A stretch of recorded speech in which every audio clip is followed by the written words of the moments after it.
আসসালামু আলাইকুম বন্ধুরা, সবাই কেমন আছেন? আশা করি কি সবাই ভালো আছেন। আপনাদের সামনে নতুন ফটোশপ একটি টিউটোরিয়াল নিয়ে হাজির হয়েছি আমি শাকিল। অনরেকর্ড বিডি চ্যানেলে সবাইকে স্বাগতম। যারা সাবস্ক্রাইব করেন নাই আপনারা প্লিজ সাবস্ক্রাইব করবেন, আর যারা ইতিমধ্যে করেছেন সবাইকে অসংখ্য ধন্যবাদ। সো আমরা ইতিমধ্যে জানি ফটোশপ 2020 ভার্সনটা অলরেডি রিলিজ হয়েছে। এই ভার্সন একটা বিস্ট, অনেকগুলো নতুন ফিচার্স আসছে এবং আগের ফিচারগুলোকে অনেক বেশি ইমপ্রুভ করা হয়েছে। সো এর মধ্যে একটা ফিচার্স আসছে, সেটার নাম হচ্ছে অবজেক্ট সিলেকশন টুল। এবং এই অবজেক্ট সিলেকশন টুল দিয়ে আপনি 2 ক্লিকে খুব সহজে কোনো একটা ছবির ব্যাকগ্রাউন্ড রিমুভ করতে পারেন, বা সাবজেক্ট সিলেক্ট করতে পারেন, বা অবজেক্ট সিলেক্ট করতে পারেন। সো আর বেশি কথা না বাড়িয়ে আমরা কাজে ফিরে যাই।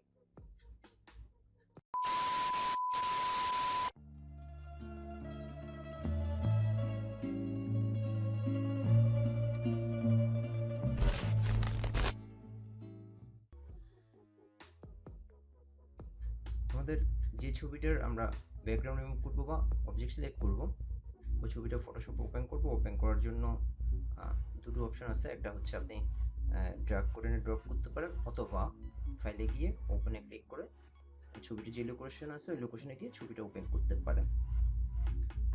অ্যাকচুয়ালি আমি আমার একটা ছবি ইউজ করছি যাতে কপিরাইটের কোনো মামলা না খাই। সো এই ছবিটাতে আপনারা দেখতেই পাচ্ছেন অনেকগুলো কালার কম্বিনেশন, একটা মোটামুটি অটোর জন্য একটা কমপ্লেক্স একটা ছবি। সো এই ছবিটাতেই আমরা ব্যাকগ্রাউন্ড সিলেক্ট করবো। আমি অন্যান্য ছবিতে ট্রাই করছিলাম, এই ছবিটা আমি প্রথমবার ট্রাই করতেছি। সো আমার মনে হচ্ছে এটাতেও খুব ভালো কাজ করবে। আপনারাও প্রথম দিকে একটু ট্রাই করবেন। যত কমপ্লেক্স ছবি আনতে পারেন তত আমরা ফটোশপের এই টুলটির কার্যকারিতাটা বুঝতে পারবো।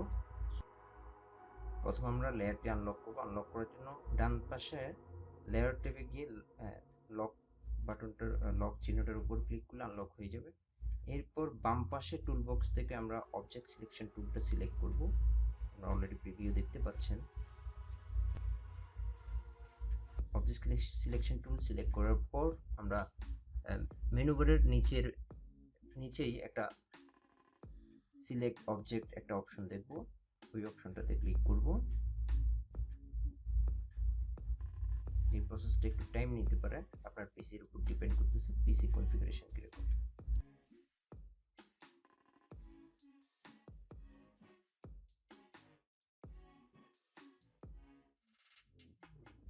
সো আমাদের অটোমেটিক সিলেকশন হয়ে গেছে, যদিও আমাদের অটোমেটিক সিলেকশনটা বোঝা যাচ্ছে না। সো আমরা ব্যাকগ্রাউন্ডটা রিমুভ করব।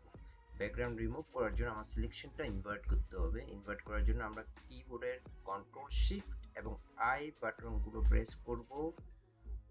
প্রেস করার পর ইনভার্ট হয়ে যাবে। এরপর আমরা ব্যাকগ্রাউন্ড ইরেজ টুলটা সিলেক্ট করব। ব্যাকগ্রাউন্ড ইরেজ টুল দিয়ে আমরা প্রাথমিক একটা করে নেব, ব্যাকগ্রাউন্ডটা মুছে নেব।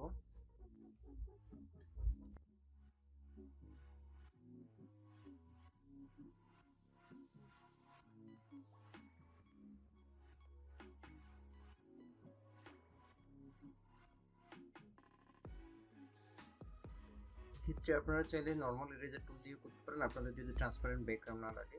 সেক্ষেত্রে আপনাদের ব্যাকগ্রাউন্ড যে কালারটা সিলেক্ট থাকবে ওই সিলেকশন কালারেই অ্যাকচুয়ালি ফিল আপ হয়ে যাবে। সো আমরা যেহেতু ব্যাকগ্রাউন্ডটা ট্রান্সপারেন্ট রাখতে চাইবো, সো আমরা আমাদের ইরেজটা ঠিকমতো হয়েছে কিনা দেখার জন্য আমরা একটা নতুন লেয়ার নিব। লেয়ার নেওয়ার পর লেয়ারটা কোনো একটা কালার দিয়ে ফিল আপ করবো। আমি এক্ষেত্রে ব্ল্যাক দিয়ে করার চেষ্টা করব। পেইন্ট বাকেট দিয়ে আমরা ব্ল্যাক দিয়ে ব্যাকগ্রাউন্ডটা ফুল কালার করে দিব। সেটা আপনার যে ইচ্ছে, যে কালার ইচ্ছে সেটাই দিতে পারেন। আমার সাবজেক্ট যেহেতু সাদা, আমি ব্যাকগ্রাউন্ডটা ব্ল্যাক নিচ্ছি যাতে ক্লিয়ারলি বোঝা যায় আমার ব্যাকগ্রাউন্ডে কিছু আছে কিনা। সো দেখা যাচ্ছে অনেক কিছুই এখনো আছে। সো সিম্পল ইরেজার টুল দিয়ে আমরা সব কিছু মুছে দিব যেগুলো অ্যাকচুয়ালি আগে মোছা হয় নাই বা মোছা যায় নাই, ওগুলো মুছে দিব। মুছে দেওয়ার পর আমরা দেখতে পাবো যে আমাদের ছবিটা কতটা স্মুথ, কতটা ক্লিয়ারলি, কতটা পারফেক্টলি সিলেক্ট হয়েছে। আপনারা আমার ছবিটা দেখতে পাচ্ছেন কতটা পারফেক্টলি সিলেক্ট হয়েছে। চুলের দিকে হয়তো একটু এদিক সেদিক হতে পারে, বাট অন্যান্য জায়গাগুলো একদম পারফেক্ট। আমার মনে হচ্ছে এখানে আমার আর কোনো কাজই করা লাগবে।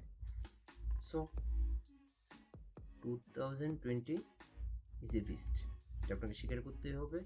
এবং আশা করি সামনে আরও নতুন টিউটোরিয়াল নিয়ে আসতে পারবো, যেহেতু টিউটোরিয়াল নিয়ে আসতে পারবো, যেহেতু আরও কিছু ফিচার আছে। ততদিন ভালো থাকবেন।